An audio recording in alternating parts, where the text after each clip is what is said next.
Bismillahirrahmanirrahim. Assalamualaikum warahmatullahi wabarakatuh, teman-teman semua. Selamat Waalaikumsalam malam. warahmatullahi wabarakatuh. Iya, jadi pada Jumat malam ini kita akan melakukan webinar keempat. Keempat. Perkenalkan diri dulu. Perkenalkan, nama saya Febilia Syaputri. Saya sebagai host dan moderator mewakili teman-teman yang bertugas kali ini.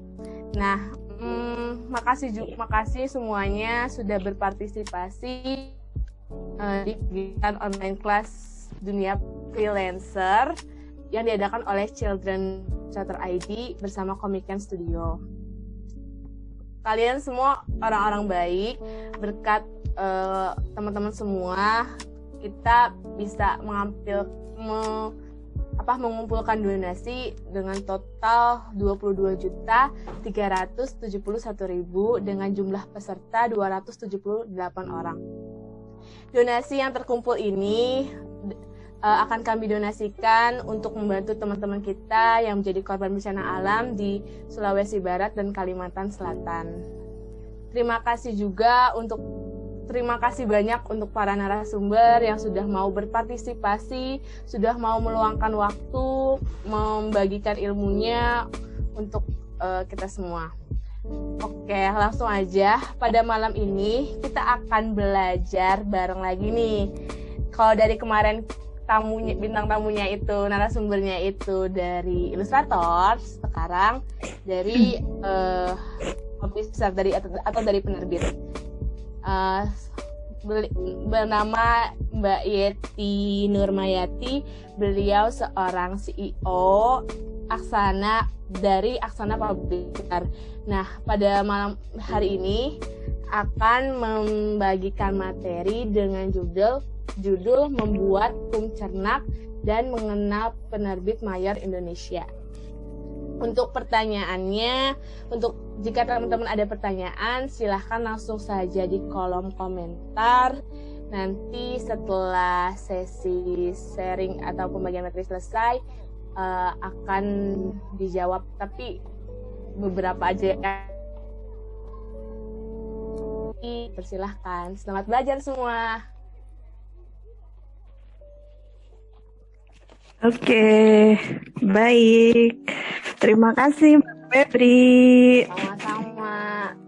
Assalamualaikum warahmatullahi wabarakatuh. Selamat malam semuanya. Pertama-tama saya ucapkan terima kasih ya kepada Mbak Febri, juga tim Mbak Nurul lagi yang sudah mengajak saya di acara yang sangat luar biasa ini. Saya sangat senang berada di sini, ikut acara ini. Kalau ada acara saya kayak gini lagi, boleh diikut di ini lagi, colek lagi ya Mas Ken ya. Mas Ken. Siap teh. Oh, iya. Iya Mas Ken ya namanya itu.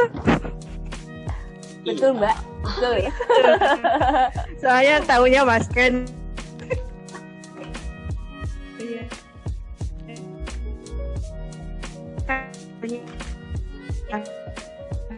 Semua ya ikut menyisihkan rezeki untuk kebaikan teman-teman.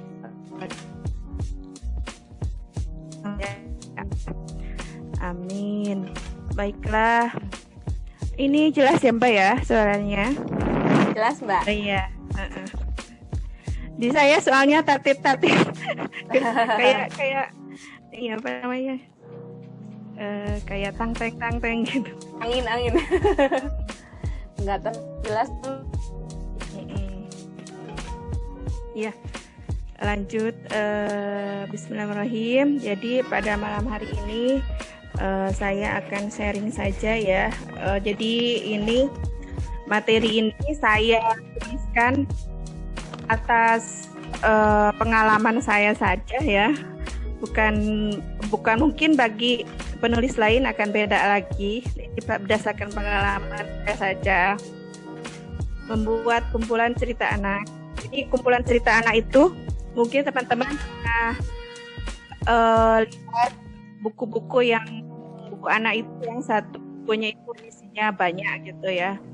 Ada yang 20 judul, ada yang 10, itu seperti itu. Dan biasanya memang buku anak ini untuk anak-anak SD ya, target pembacanya. Kita mulai ke slide pertama.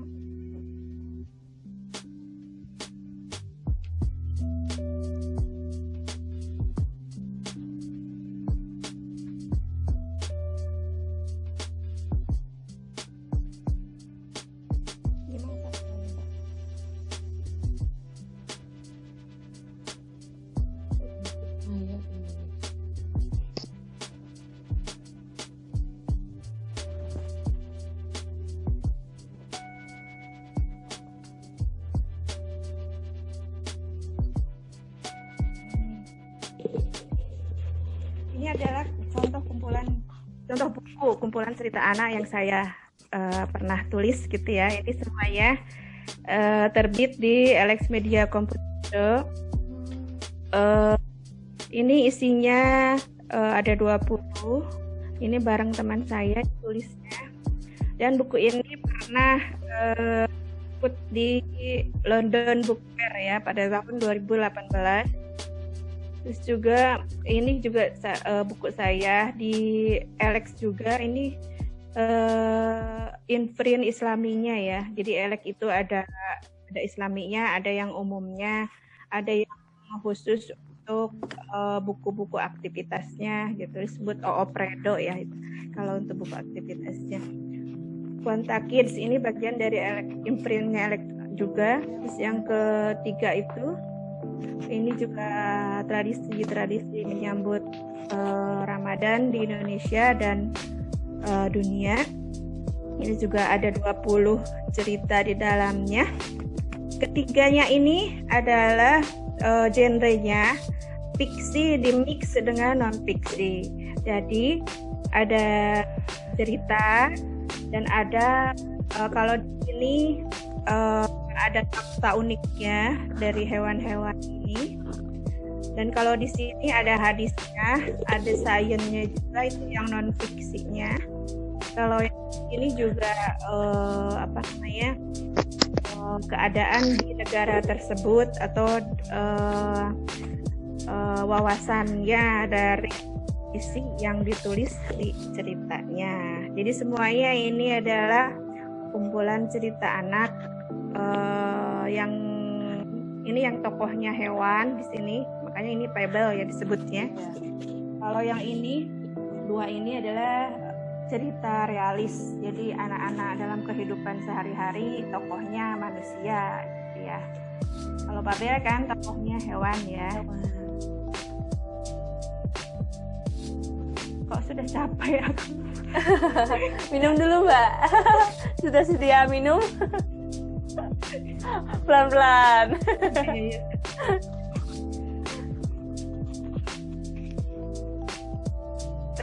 Buku kumpulan cerita anak ini jadi ada di setiap penerbit pada umumnya memiliki buku jenis ini. Jadi hampir semuanya menerima naskah kumpulan cerita anak. Jadi jangan khawatir. Pasti kesempatannya ini. Terus biasanya disukai ibu-ibu katanya menurut survei karena dianggap hemat gitu ya. Jadi satu buku kan isinya 20. Ada yang bahkan ada yang 365 judul satu buku. Wow, banyak banget. Jadi dianggapnya lebih hemat gitu ya. Biasa ibu-ibu. Tapi nggak semua gitu juga. Ada ibu-ibu yang memang mengedepankan ke visual dan tergantung anak-anaknya juga sih. Misalnya kalau anak-anak TK kan lebih ke picture book gitu ya, gambar bergambar itu bagus. Kalau di kumpulan cerita ini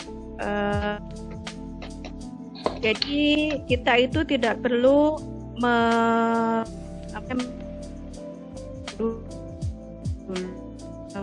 itu. Jadi cukup ceritanya dulu aja. Jadi jika memang sudah di ACC baru bicarakan masalah ilustrasi, biasanya begitu. Kalau misalnya sudah pernah kerjasama dengan penerbit, baru kita sudah tahu caranya, bisa langsung sama panduan ilustrasinya. Karena kan kalau penulis kan nulis cerita sama panduan ilustrasinya gitu, nanti kan yang membuatkan gambarnya ilustratornya. Satu cerita maksimal 2 halaman A4 juga, ini juga tidak semua penerbit seperti ini, tergantung penerbitnya, tergantung jumlah judulnya juga. Ya, terus cerita ini menurut saya ya, berdasarkan pengalaman saya, lebih dipertimbangkan oleh editor, terutama bagi penulis pemula gitu ya. Kalau picture book biasanya penerbit itu memiliki penulis langganan sendiri, tapi tidak semua juga. Bisa juga yang pertama pemula juga memberikan picture book dan diterima, ada juga, nggak semuanya seperti itu. Nah, hal pertama yang harus kita cari untuk membuat kumpulan anak adalah ide dan tentukan target pembaca. Ya biasanya yang memang untuk anak-anak SD ya, bukan anak-anak TK. Dan ide mau menulis tentang apa, mau menyampaikan pesan apa pada anak-anak itu. Ini yang paling menentukan nanti. Biasanya kan kalau penerbit itu lihatnya unik tidaknya idenya gitu ya.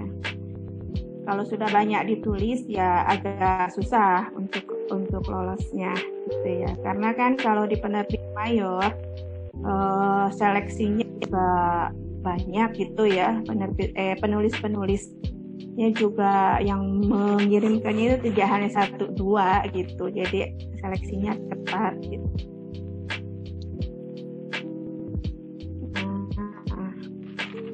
Ini level ide menurut saya ini ya. Level ide itu level rendah. Jadi tema maksudnya ya. Jadi tema sudah banyak selain. Tapi bisa kita tulis juga dengan ambil sudut pandang lain. Misalnya saya ingin menuliskan buku tentang anak supaya mau gosok gigi gitu kan banyak ya sudah ditulis orang gitu ya. Nah, supaya saya bisa menarik hati editor, saya menuliskan tentang hal itu dari sudut pandang yang lain.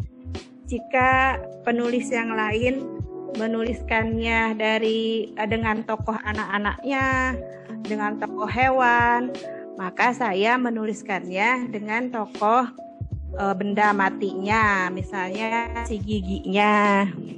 Giginya itu bisa ngomong, bisa punya tangan, bisa punya mata gitu ya, seperti itu. Terus tapi juga jangan mengikuti alur yang sudah ditulis orang lain. Itu juga sama dengan plagiasi. Terus yang level tengah itu kita baca buku, ini mencari ide ya, baca buku untuk dewasa, misalnya baca buku Sirah Nabawiyah. Saya ingin menuliskan buku anak tentang Sirah, berarti saya harus menuliskannya dengan kata-kata atau kalimat yang dimengerti anak-anak. Ini juga bisa. Terus yang level tinggi itu yang unik, yang belum pernah ditulis oleh orang lain. Biasanya bisa ke profesi mendetil seseorang gitu ya, atau enggak tempat, budaya, kebiasaan di tempat, suatu tempat yang belum banyak diketahui. Seperti tradisi-tradisi di mana gitu yang belum banyak dituliskan oleh orang lain. Atau yang lainnya juga, pokoknya yang memang belum dituliskan sama orang lain. Makanya sebagai penulis itu kan harus sering survei ke toko buku atau enggak melihat-lihat ke toko buku online gitu ya, kira-kira tema-tema apa yang belum ditulis oleh orang lain dan kita ambil itu.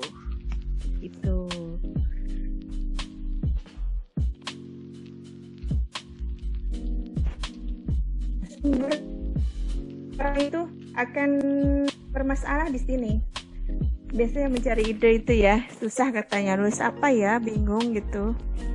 Nah, kalau saya mendapatkan ide itu dari keseharian saya dengan anak saya. Misalnya anak saya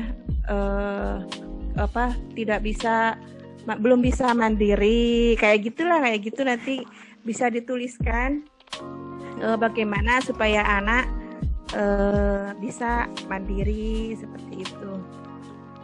Terus takut misalnya ke sekolah gitu, kita tulis bukunya supaya anak berani gitu, seperti itu.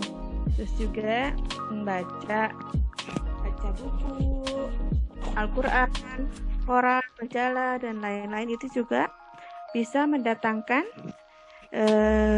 ide.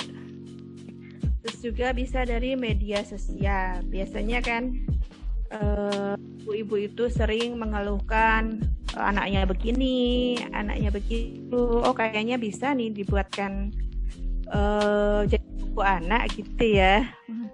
Itu juga bisa. Terus ketika bepergian ke mana gitu, piknik atau apa, kita tulis kira-kira ide yang muncul itu apa. Misalnya tiba-tiba di saat melihat hewan apa gitu, pasti kebun binatang, oh iya kalau misalnya membuat cerita gitu begini dengan tokoh ini kan kayaknya ini bagus gitu, coba deh tulis aja dulu gitu ya.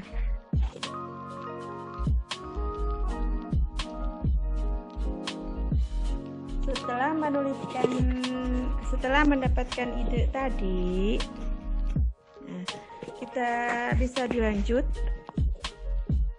dengan membuat outline. Outline itu kerangka tulisan ya, supaya nantinya jelas, fokus dan tidak stuck di jalan. Jadi harus dibuat outline-nya.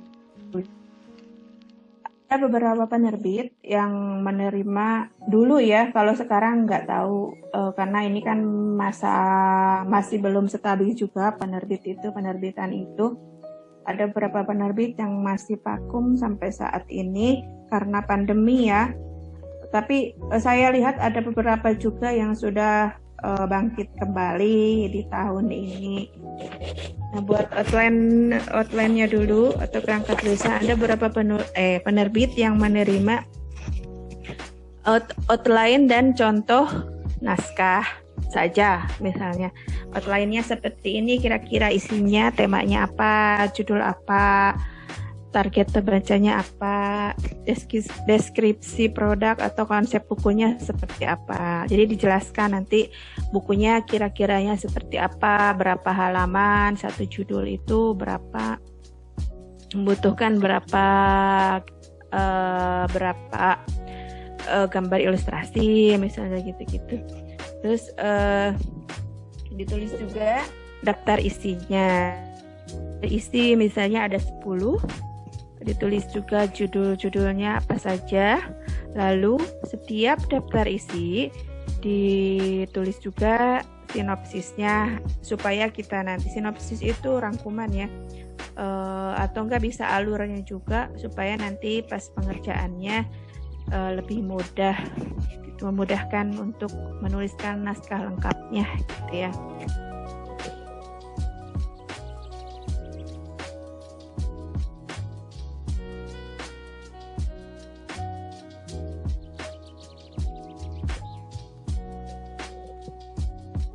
Unsur-unsur dalam cerita anak. Jadi dalam cerita anak itu terdiri dari harus ada tokoh ya, pastinya harus ada tokohnya. Ya, tumbuhan atau benda mati. Protagonis biasanya antara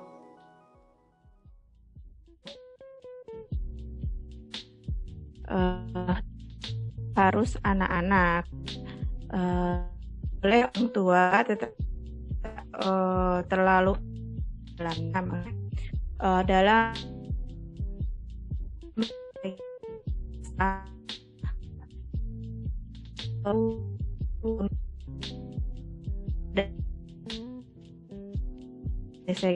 anak yang menyelesaikannya. Terus settingnya juga harus real, ada yang imajiner. Kalau yang real kehidupan sehari-hari anak-anak yang real gitu, settingannya kayak negeri apa gitu, dongeng-dongeng gitu ya, atau enggak kayak di Fabel gitu, bisa di mana saja, namanya lain-lain gitulah, kayak negeri buatan kita gitu, bukan real. Terus pemilihan POV, point of view ya, atau sudut pandang penceritaan. Biasanya untuk cerita anak menggunakan POV 1 dan 3 atau 3. Jadi salah satunya diambil gitu. Kalau ini dia penjelasannya. POV 1 itu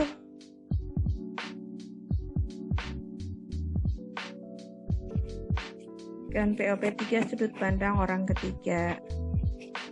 Jadi harus konsisten ya dari awal sampai akhir. Kalau POV 1 sampai akhir, jangan sampai di awalnya POV 1 lalu di POV 3. Tidak boleh.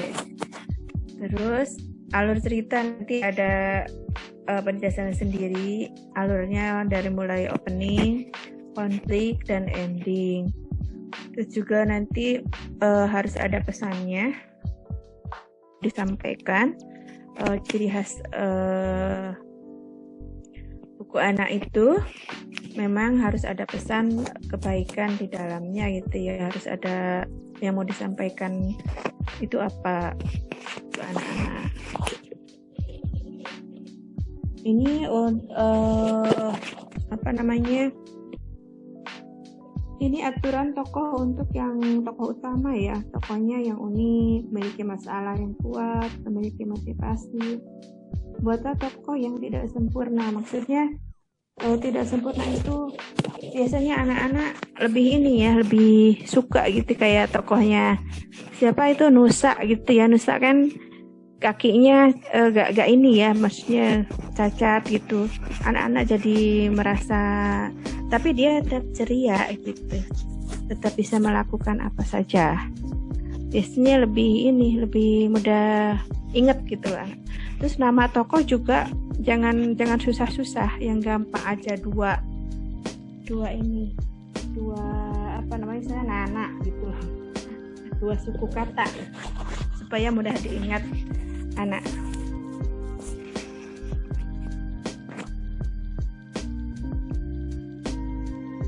Dan memiliki karakter yang kuat dari awal sampai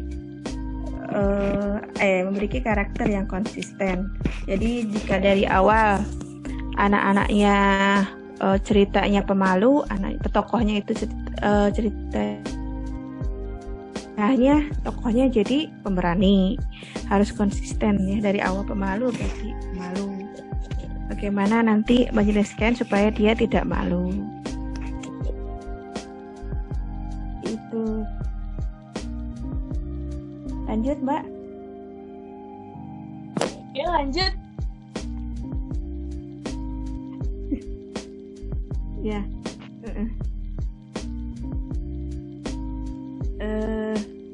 Bentar.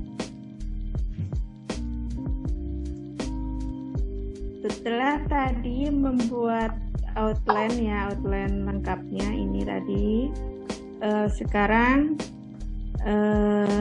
membuat kerangka perjudulnya. Perjudul kita yang 20 itu, misalnya yang 20 judul itu satu-satu dijabarkan. Judulnya apa, pesannya yang ingin disampaikannya apa, tokohnya siapa, settingnya di mana, POP-nya bagaimana, dan alurnya bagaimana. Ini sebenarnya untuk memudahkan saja gitu ya. Memudahkan kita. Kalau yang sudah terbiasa tanpa outline, tanpa kerangka, ya nggak masalah, bisa juga gitu. Biasanya untuk penulis pemula itu ya, kalau saya enak diginikan dulu gitu supaya tidak keluar dari keluar dari tema.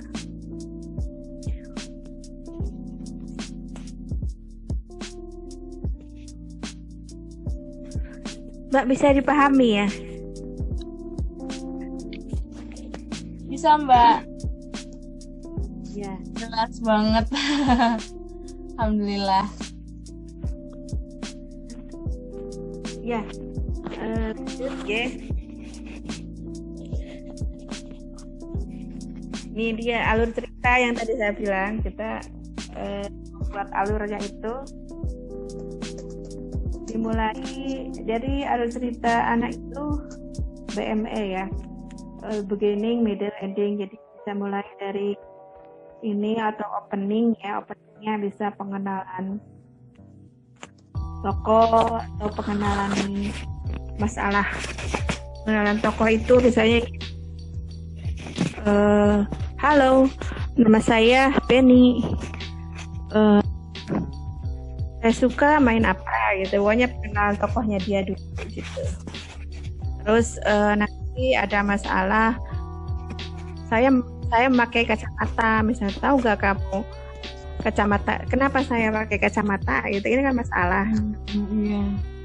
Bisa langsung ke masalah juga. Terus ruang menyelesaikan masalah, terus keduanya, dan diakhiri dengan penyelesaian. Jadi ini untuk alurnya.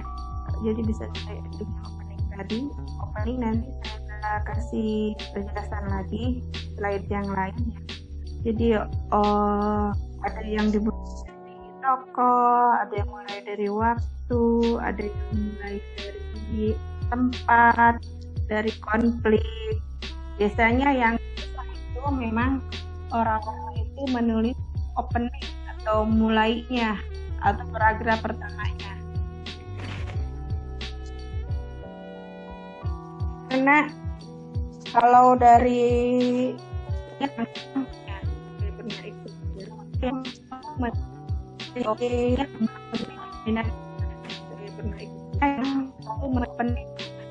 dan dongeng itu kan biasanya pada zaman dahulu kala. Nah itu sudah tidak boleh sekarang itu, katanya sudah kuno katanya.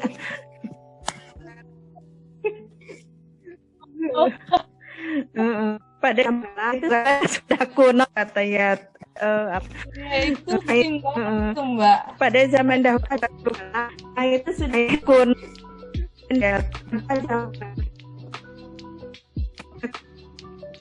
Halo. Halo, Mbak. Ya mantul suara saya ternyata ini. Tuh. Kayak telat ya? Telat ya? Tuh. Tadi sempat agak menurun volume suaranya. Oh, ya ya.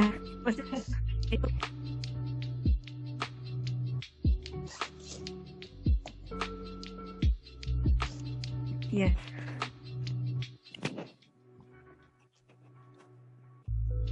Lanjut ya, Mbak. Mbak Yati minum dulu. Ya, iya. Sebentar.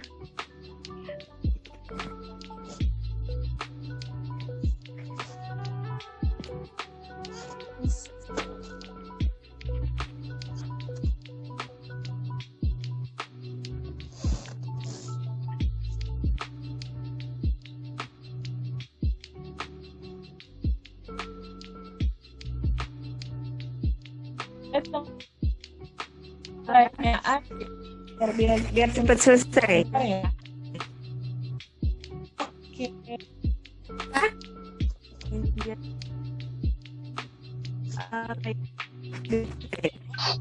Halo, macam-macam awalan atau opening belum? Belum selesai. Halo. Belum Mbak, tadi alur cerita.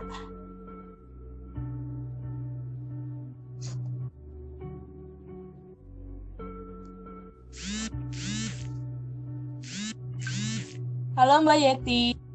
Halo, halo Mbak. Mbak Yeti, videonya terputus-putus ya. Halo. Videonya terputus. Ini kedengaran ya? Kedengaran tapi. Oh iya, gini aja ya. Iya.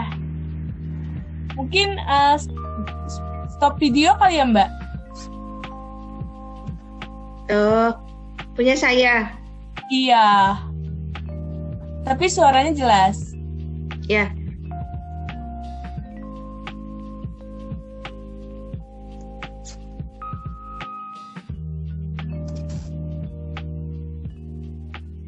Tapi tetap bisa share screen kan ya Mbak? Nah ini kelihatan kan Mbak? Ya. Kelihatan. Cuman di aku ya udah nggak ada. Dan tetap share screen-nya ada. Ada. Ada. Oh iya.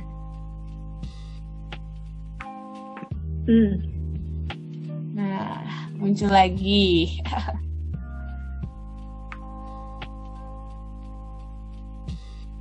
Iya. Lanjut ya. Ya Mbak. Ini macam-macam awalan atau opening. Bisa dimulai dengan perkenalan tokoh tadi. Seperti tadi saya bilang, ini suaranya kurang kenceng ya. Iya, tapi terdengar jelas. Oh iya. Pengenalan tokoh. Jadi bisa mengenalkan dia, misalnya, halo, nama saya Benny. Saya tinggal. Nah, hari ini saya mau bermain bersama teman saya, kayak gitulah. Oh dulu. Terus dari juga yang kedua itu waktu kejadian. Jadi misalnya pagi hari Iwan mau berangkat ke sekolah. Pagi itu sangat cerah sekali gitu. Jadi dimulai dari waktu atau enggak dari tempat kejadian. Di suatu apa namanya ya? Di suatu hutan di Sulawesi misalnya tinggallah seekor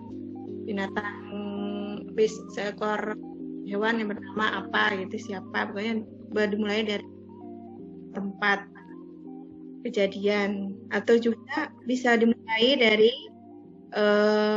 klik ya, jadi langsung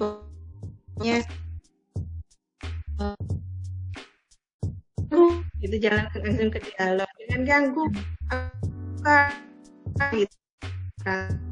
Dan bisa dari dialog misalnya, aduh ibu aku sakit perut, kata Meta di pagi hari, misalnya dia tidak mau ke sekolah gitu, itu jadi alasan aja.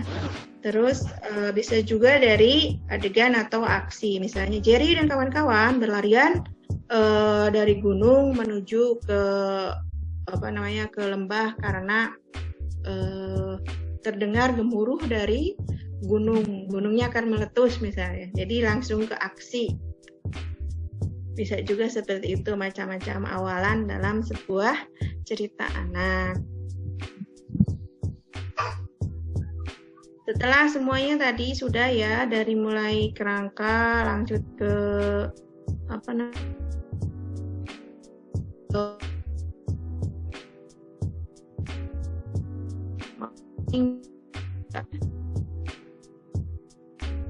hanya dengan biasanya ini ya aturannya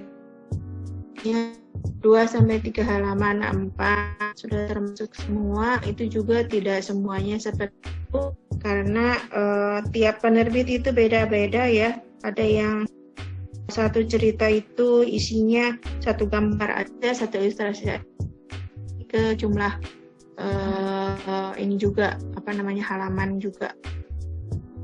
Makanya kita itu harus sebagai penulis ya harus tahu nanti penerbit-penerbit yang ada. Jika ingin membidik penerbit Elex, misalnya Elex Media Komputindo, kita harus banyak membaca buku-buku terbitan Elex, ya buku anak terbitan Elex kira-kira seperti apa, ciri khasnya, terus jadi benar-benar diteliti bukunya itu, diteliti dari segi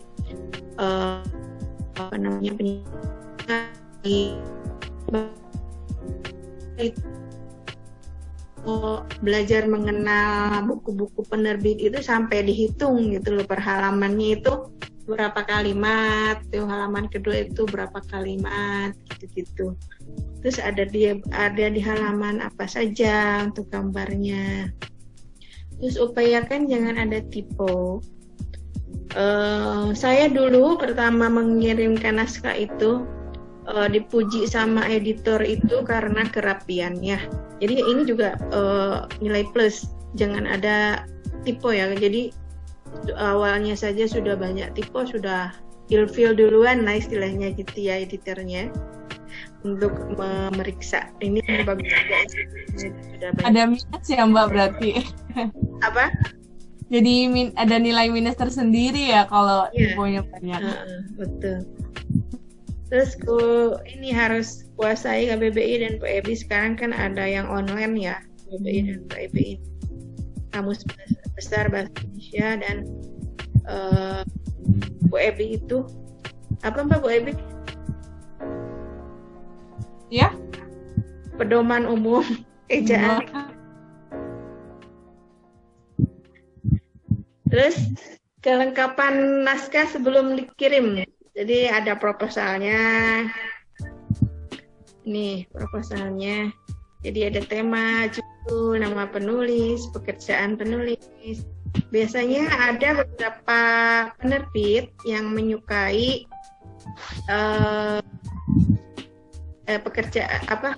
penulisnya itu seorang yang nyambung gitu loh dengan pekerjaannya. Misalnya seorang dokter menuliskan tentang buku kesehatan seperti itu kan, itu nilai plus juga. Terus kekurangan atau kelebihan naskah, terus juga sinopsis secara keseluruhan. Secara keseluruhan ada lagi sinopsis secara keseluruhan, jadi menjelaskan tentang isi buku itu gitu nantinya. Terus juga buku kompetitor yang ada di pasaran gitu, buku yang menjadi pesaing itu apa saja, itu juga harus dituliskan. Juga rencana promosi ini juga cukup memberikan nilai plus jika kita bisa menjadikan promosi yang bagus, karena kan penerbit juga sangat menyukai penulis yang bisa menjual bukunya.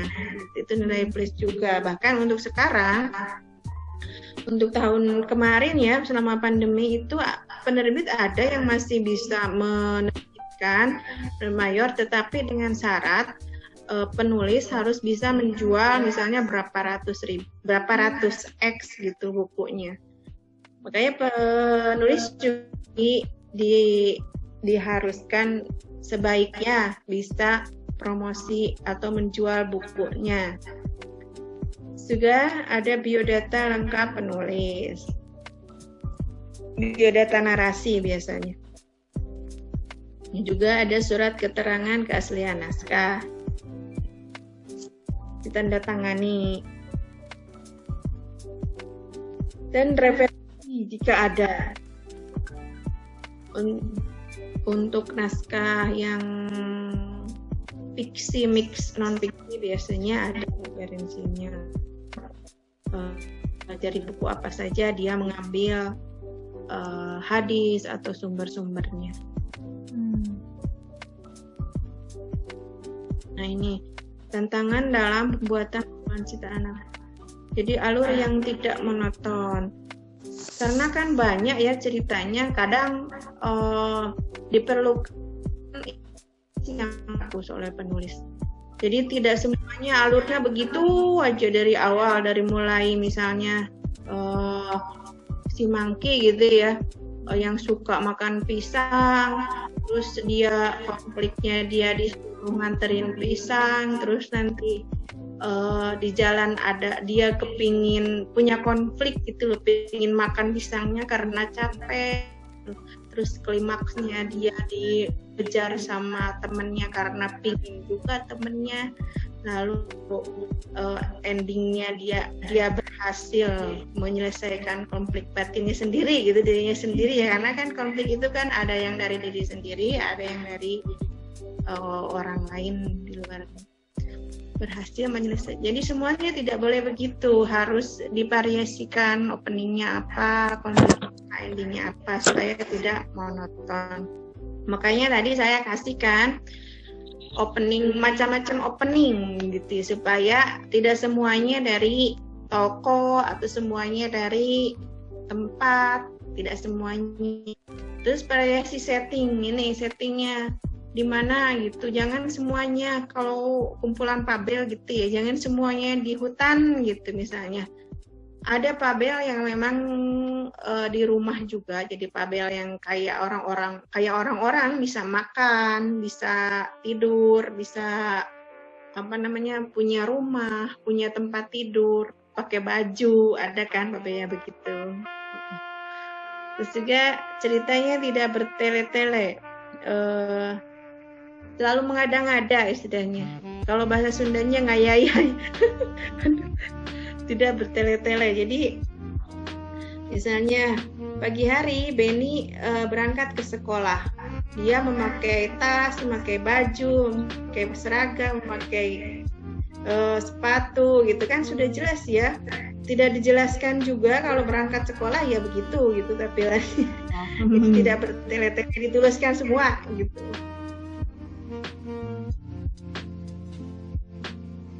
Nah, kerjasama dengan ilustrator. Nah, ini biasanya kalau naskah sudah diterima oleh penerbit, ada dua kemungkinan ini. Dua kemungkinan, ada penerbit yang menyuruh penulis untuk mencari ilustrator sendiri. Jadi menyerahkan semuanya ke cari ilustratornya. Terserah penulisnya pembagian royalti atau mau bayar langsung oleh penulis. Pokoknya si penerbit itu tidak tahu menau, pokoknya penerbit memberi harga jual biasanya, terserah mau dibagi 50-50 atau misalnya penulis bayar langsung ke ilustrator, ada yang begitu. Terus ada juga penerbit yang menyediakan ilustrator sendiri, jadi penulis tidak usah capek-capek karena penerbit juga sudah memiliki ilustrator langganan sendiri gitu ya. Ini dia kerjasama dengan ilustrator. Sudah ya. Nah, ini seputar penerbitan. Yang tadi kumpulan cerita sudah ya.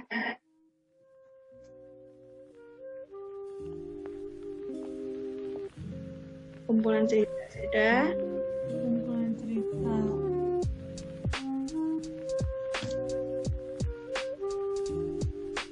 Kumpulan cerita anak sudah ya, Mbak? Iya, berarti sekarang materi yang mengenai penerbit mayor ya? Apa?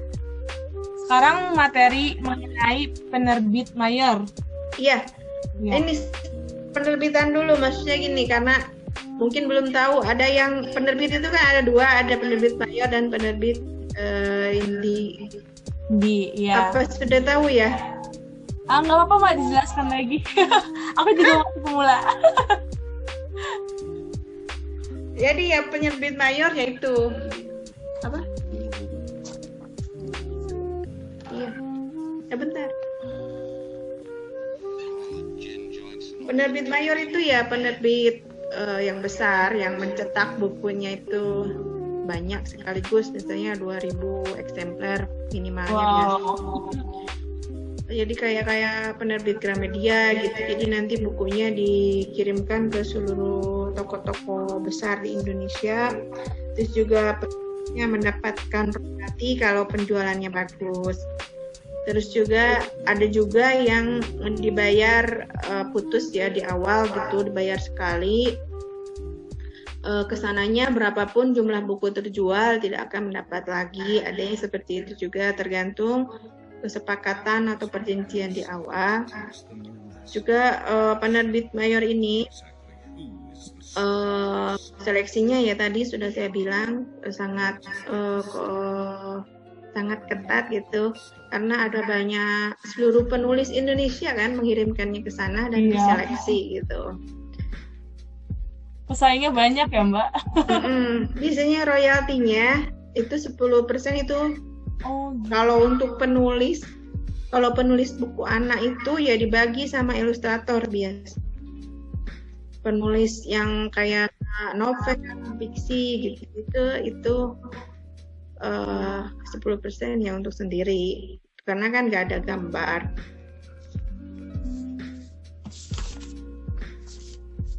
Terus kalau penerbit indie ya, kalau di penerbit mayor kan tidak semua naskah yang masuk akan diterbitkan karena dikurasi ya. Jadi yang mana yang bagus baru yang bagus, yang kira-kira diminati oleh pasar itu baru diambil. Kalau ini kan semuanya ya diterbitkan. Semuanya diterbitkan, tapi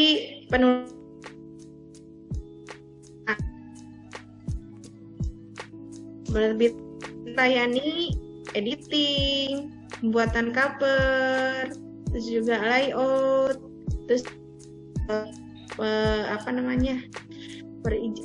ISBN ya, ISBN untuk ISBN-nya juga gitu. Terus setiap penerbit indie juga beda-beda aturan ya, memiliki aturan yang berbeda-beda tergantung penerbitnya dan yang punyanya.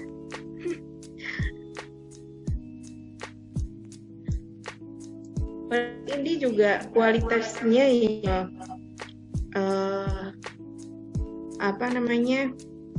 beda-beda. Ada yang kualitas bukunya pokoknya beda-beda, silakan dicari yang pokoknya penerbit ini yang baik menurut penulis. Jika mau di penerbit ini juga bisa sukses jika memang memiliki marketing yang bagus gitu, tim marketing yang bagus, bisa menjual bukunya bahkan lebih menjanjikan dari segi materi jika bisa menjualnya gitu, karena kan royaltinya lebih besar. Kadang ada penerbit ini yang memberikan royalti 100% bahkan untuk penulisnya. Besar banget ya Mbak, 100% semua. Iya, pokoknya ya terserah, pokoknya yang penting kamu bisa menjual gitu ya, terserah ya. Kadang 100% untuk penulisnya ini sudah dapat bayar yang tadi di awal itu, yang pelayanan koper gitu loh, koper dan sebagainya. Tapi juga nggak semua seperti itu, ada yang ngasih 50, pokoknya lebih besar dari penerbit mayor. Kalau di sebenarnya kita kalau di penerbit mayor kan dijualkan misalnya buku seluruh Indonesia gitu. Nah ini branding deh. Ini pokoknya bagi penulis kan harus ini ya, branding itu adalah apa yang dilihat dan dibicarakan tentang kamu. Branding kalau saya ya di media sosial yang pasti sangat membantu sih bagi saya. Makanya saya sering upload apa gitu yang dengan penulisan gitu, bukan pamer, sebenarnya untuk branding.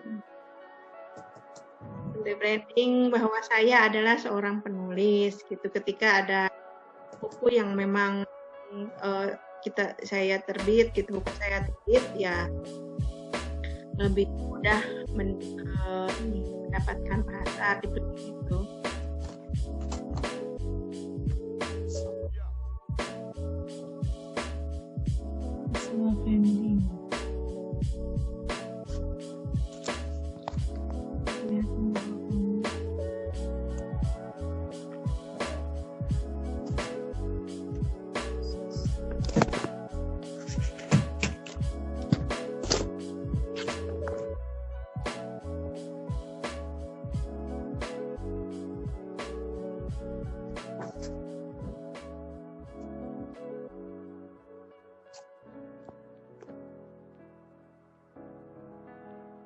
Halo Mbak.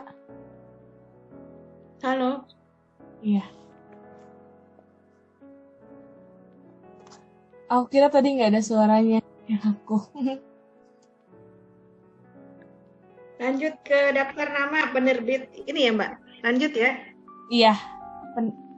Penting. Ini kita habis gini atau gimana? Atau Terakhir. dibutuhkan? Terakhir yang pentingnya personal branding, Kak. Iya. Ya.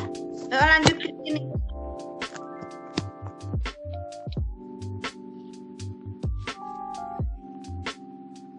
Wah, daftar nama penerbit.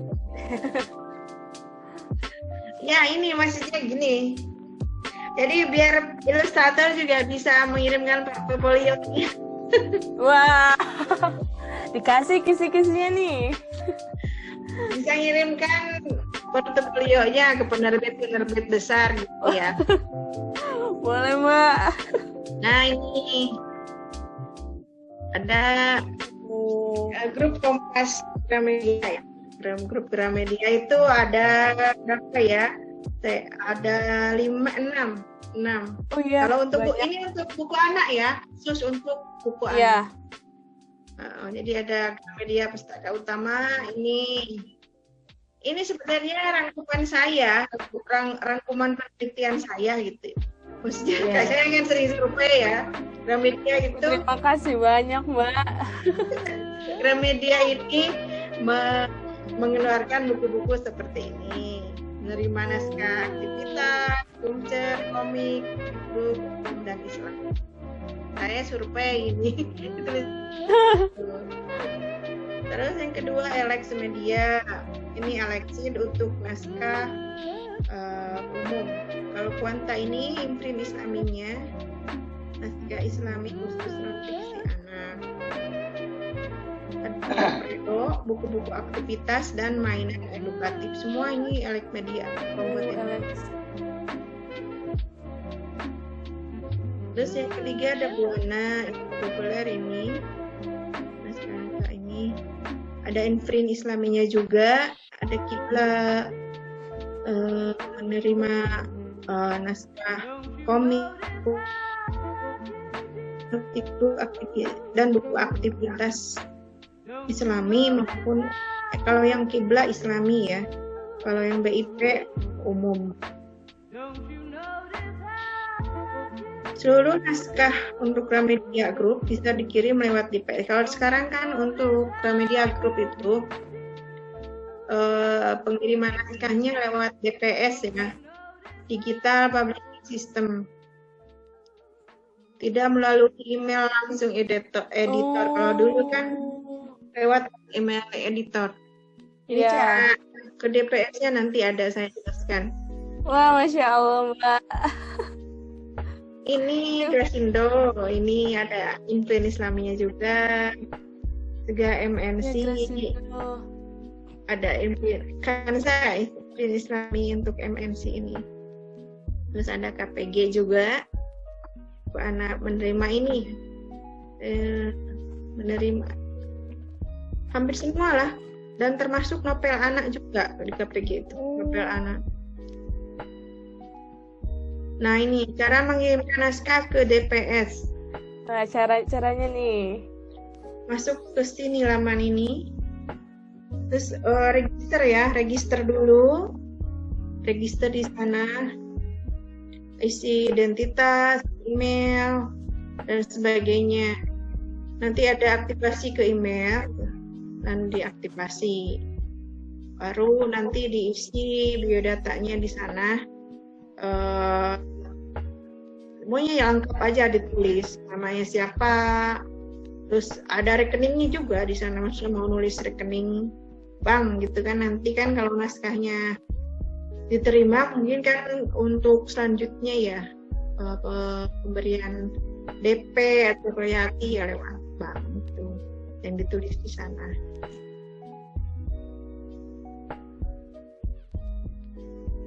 Ada dashboard di sana, kirim naskah, pilih penerbit yang dituju. Ini cara-cara untuk mengirimkan naskah digital, publishing sistemnya Gramedia. Semua grup Gramedia lewat DPS sekarang.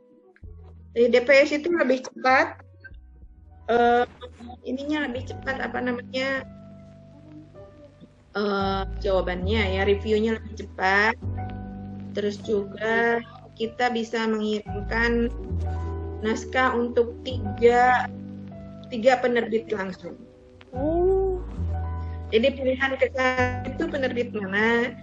Kalau pilihan kedua penerbit mana? Pilihan ketiga penerbit mana? Misalnya pas di penerbit 1 tidak diterima, langsung dialihkan ke penerbit 2. Nah, setelah itu kalau di penerbit 2 juga tidak diterima, dialihkan ke penerbit 3. Kalau tidak diterima juga, biasanya ditaruh di bank sampah. Ya ampun. Bank naskah. Bank sampah. Kayak seleksi PTN ya, Mbak? Ada pilihan 1, pilihan 2.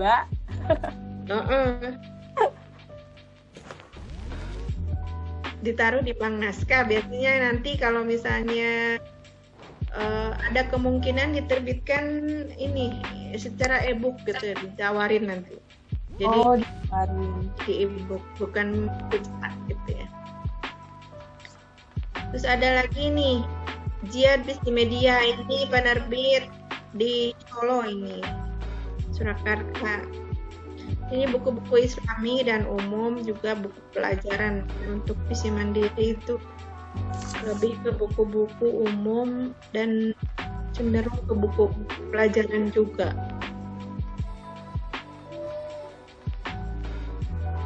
Ini ada catatan juga dari saya, karena pandemi corona banyak penerbit yang akhirnya harus menghentikan produksi buku pindah waktu yang nggak ditentukan.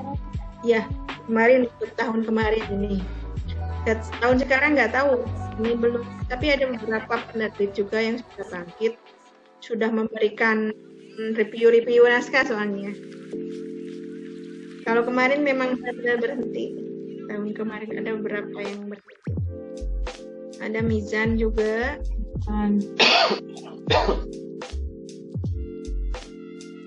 Mizan Group. Ada Darmizan, Pelangi Mizan, Mupin, penerbit Naura. Ini grup Mizan. Siapa tahu ada yang mau. Ini ada emailnya juga. Ini complete. Screenshot.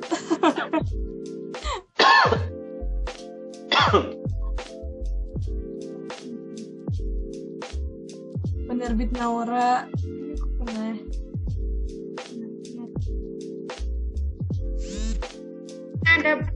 Ada beberapa ilustrator yang nanya saya, tanya penerbit terutama emailnya gitu ya, untuk mengirimkan portofolio biasanya. Udah beberapa orang. Ini emang bener-bener kayak dikasih kisi-kisi gitu loh, Mbak.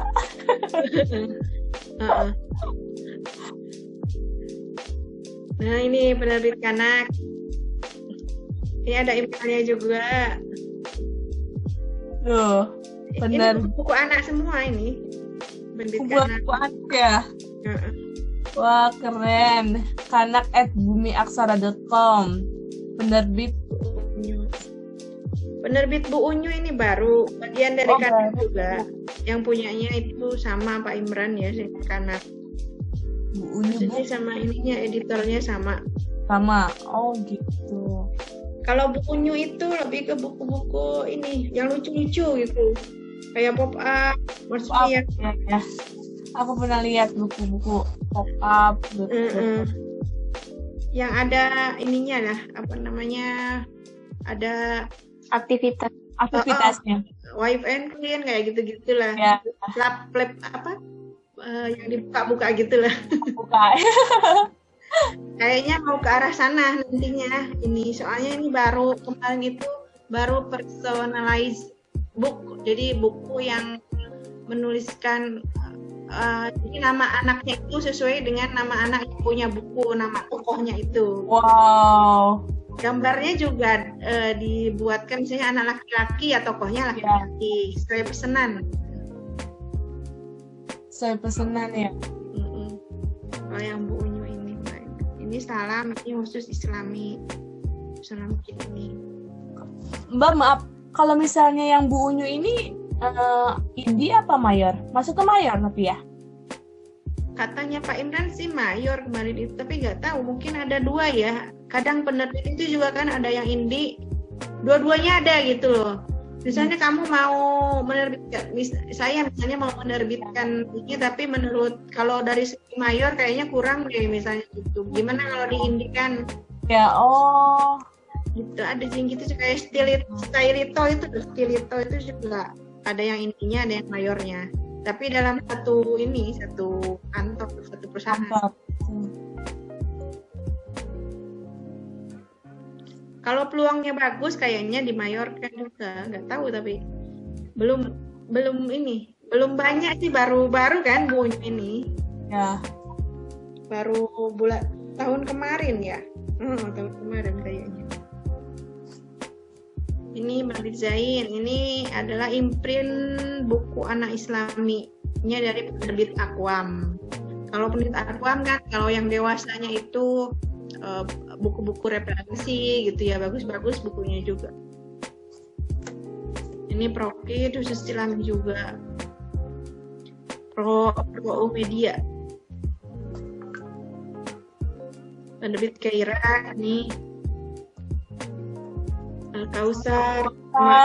Ini Al-Kausar itu banyaknya komik ya. Iya.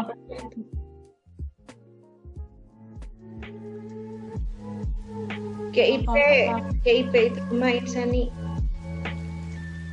Insani Kids itu picture book, terus juga komik juga. Ada Instagramnya juga saya ya, ini rajin sekali ya ditulis Instagramnya. Di follow ya Mbak. Koneksi Mbak. Siapa tahu terkoneksi langsung. Ini penerbit Tiga Ananda. Ini Tiga Ananda itu dari penerbit Tiga Serangga ya, khusus untuk buku-buku anak-anak. Karena Tiga Serangga itu ada Metagraph, ada Tinta Medina. Terus ini kalau untuk anak-anak Tiga Ananda. Tapi untuk Tiga Serangga ini kayaknya belum menerima naskah deh sampai sekarang. Kalau sih naskah pengayaan yang diterima. Katanya kedepannya menurut ini sih, katanya sistemnya mau didigitalkan atau gimana gitu ya. Oh. Di Ananda ini. Jadi belum ada penerimaan naskah reguler sampai hari ini. Buku saya, naskah saya juga yang di sana nggak tahu itu nasibnya. Malah disuruh diambil lagi. Padahal sudah ACC dulu itu. Ini penerbit Indipa. Ini sering mengadakan ini ya, Indipa itu sering mengadakan lomba. Setiap tahun kayaknya ada lomba novel anak, novel remaja, hingga dewasa. Oh, banyak banget. Sekarang bener-bener sosial media itu sebenarnya memudahkan sih ya. Asal kitanya tuh rajin. Iya. Saya menuliskan ini di blog itu, sampai banyak yang ngeliatnya itu. Orang-orang pada gak mau gak mau nulisin sih kata. Wis tak tuliskan nih, tak bagi-bagi. Bagi-bagi, Masya Allah. Nih masih banyak ini. Screenshot guys. Ini ada penerbit Cikal Aksara, redaksi @cikalaksara.com. Ada Diva Kids, Laksana Kids, Saufa Kids. Ini dari Mbak, dikasih bocorannya Mbak, blognya Mbak Yeti apa? Biar teman-teman bisa follow. www.nurmayati.com www.nurmayati.com. Aku catat. Banyak di sana apa tip-tip nulis juga, tip-tip menulis. Terus Ya. 34 lebih nama penerbit. Terus ada juga penerbit yang terima komik, banyak lah. Terus Banyak tentang ya, Mbak, gerakan literasi nasional. Pengalaman saya ikut gerakan literasi nasional waktu di Jakarta itu dari Kementerian Pendidikan. That's really unique, Faye. Ini juga ruang kata, kripto, yang media. Ya, media. Ini hasil ini saya ya, survei saya. Jadi mungkin nggak sesaklek ini sih, bisa fleksibel juga. Iya. Pasti kalau itu mungkin ada lebih banyak lagi. Iya, ada lebih banyak lagi, bener. Oke, Mbak. Nah ini alhamdulillah sudah.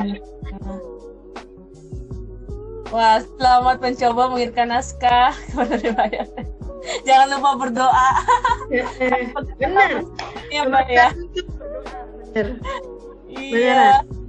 Jadi niatkan kita ini untuk berbagi ilmu. Jika kita sudah tidak ada di dunia ini lagi kan, buku kita yang dibaca orang yang tetap bermanfaat gitu. Oke. Oh, ini ada disclaimer ya. Di atas materi ini Iya. tanpa izin Yeti ya. Ya, setuju juga.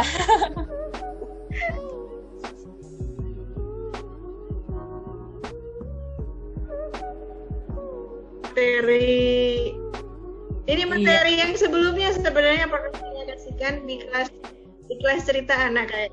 Jadi ini bonusnya, semacam bonus gitu. Wah, Masya Allah. Terima kasih banyak Mbak Yeti. Ini aku bener-bener kayak matanya tuh, wah daging semua. Itu tuh nyatut. Fokus aku Mbak. Oke Mbak Yeti. Boleh. Kalau apabila banyak kekurangan ya pasti. Ini hanya share pengalaman saya saja. Ada nanti yang lebih bagus lagi mungkin penulis-penulis yang sudah senior nanti berbagi di sini. Iya. Oke nih Mbak, ini kan kita waktunya juga terbatas ya sampai 9:30 mungkin. Aku cuma bisa bacain beberapa pertanyaan aja, nggak apa-apa ya teman-teman ya. Yang mana nih Mbak? Ini pertanyaannya banyak banget loh Mbak, Masya Allah teman-teman nih. Oh iya boleh Mbak, tanyakan apa ya? Oke.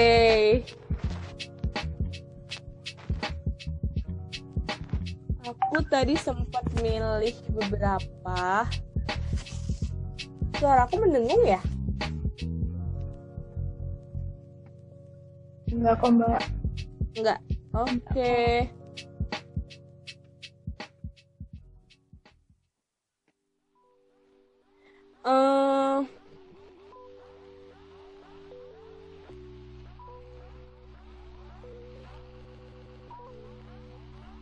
Aduh, aku jadi bingung. Ini mau yang mana ya? Oh, ini deh. Kak, izin bertanya. Kakak dulu gimana sih awalnya bisa tertarik di dunia buku anak? Oh iya, ini. Cerita awal mula Mbak Yeti nih, gimana nih? Jadi gini ya, katanya kan buku anak ini masih menempati nomor 1 ya, yang penjualannya bagus gitu loh. Iya. Terus juga kesempatannya masih banyak, masih luas. Jadi saya kan dulu awalnya di artikel sama novel.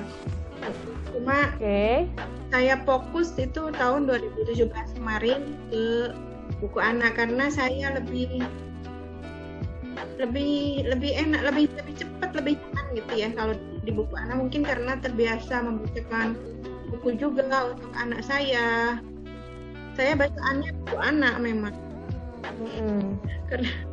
Karena itu ya, anak saya juga kan sering membacakan buku, jadi lebih gampang aja kan cerita itu.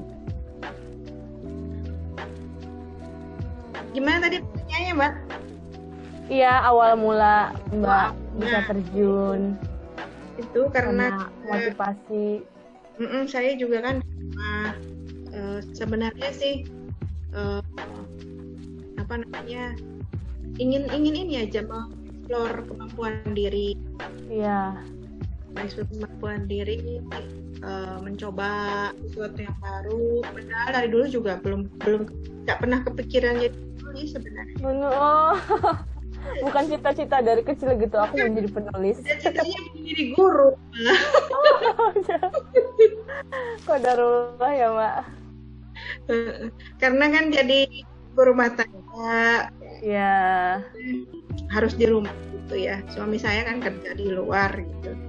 Jadi salah satu yang bisa saya kerjakan ya menulis ini gitu kan. Ya. Di rumah kan nulis itu nggak harus keluar-luar gitu. Bisa disampaikan anak-anak. Itu ya gitu Mbak Pali. Oke. Langsung ke pertanyaan selanjutnya Mbak ya. Nih. Assalamualaikum Mbak Yeti, mau bertanya sedikit tentang awal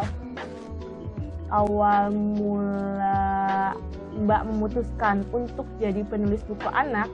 Baiknya sebagai pemula, langkah pertama yang harus diambil apa ya buat kami, untuk kita semua yang masih baru dan mau memulai, yang baru mau terjun ke industri itu.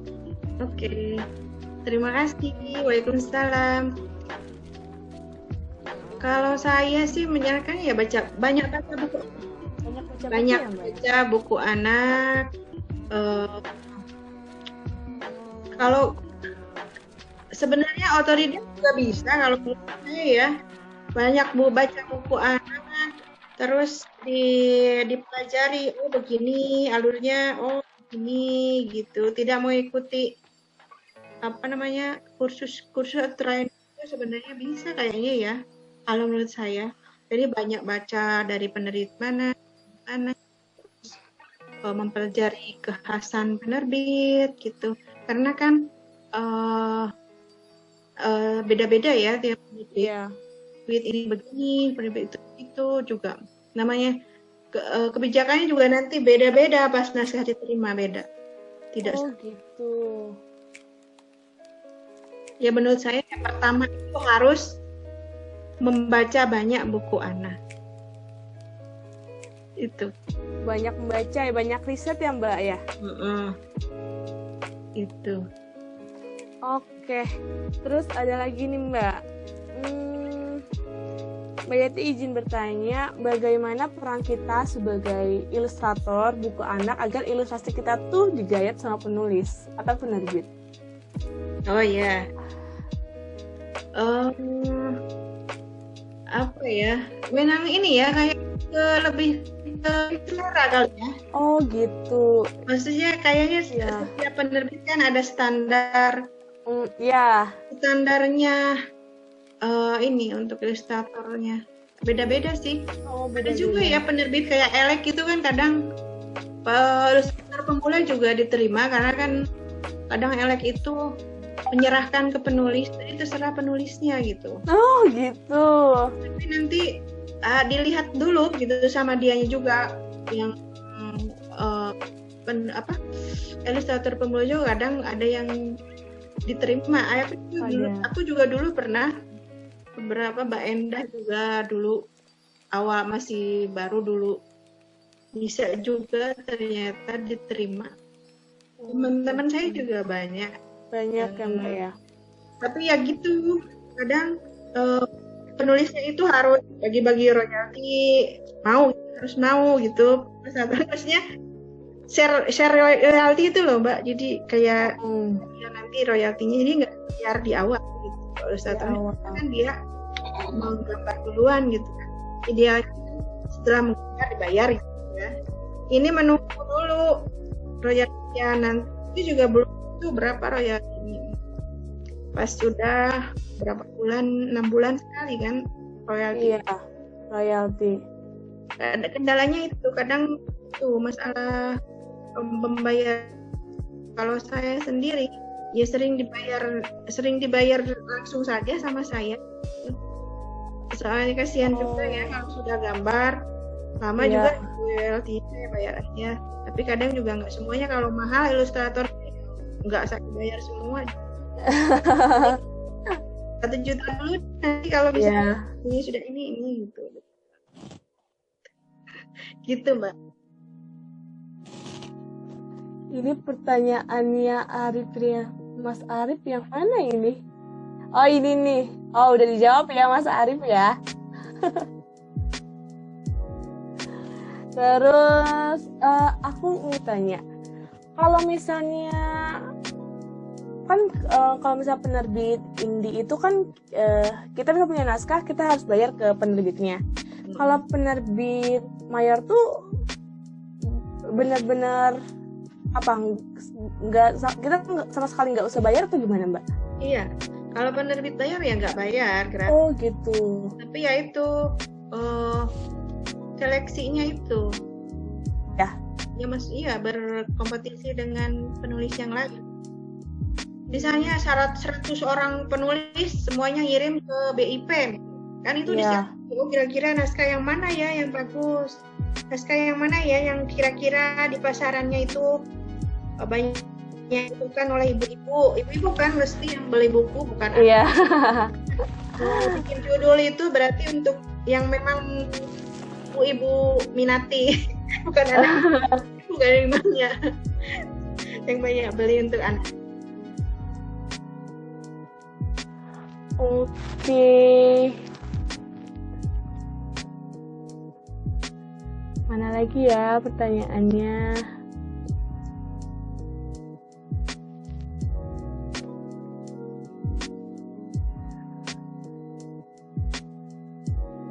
Nih, Mbak Yeti, apakah Mbak Yeti sendiri pernah ngirim naskah? Coba kirim naskah mayor melalui DPS-nya Gramedia. Kalau pernah, ada tips lain nggak Mbak terkait naskah yang akan dikirim?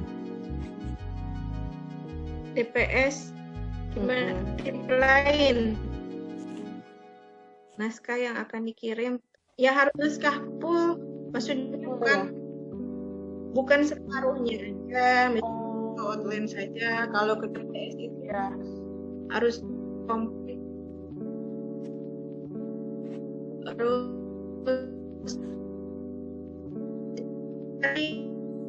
cari penerbit yang memang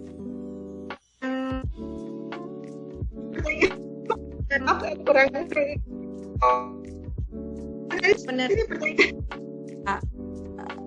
pernah dipilih oleh penerbit dari sekian pesaing-pesaing yang lain.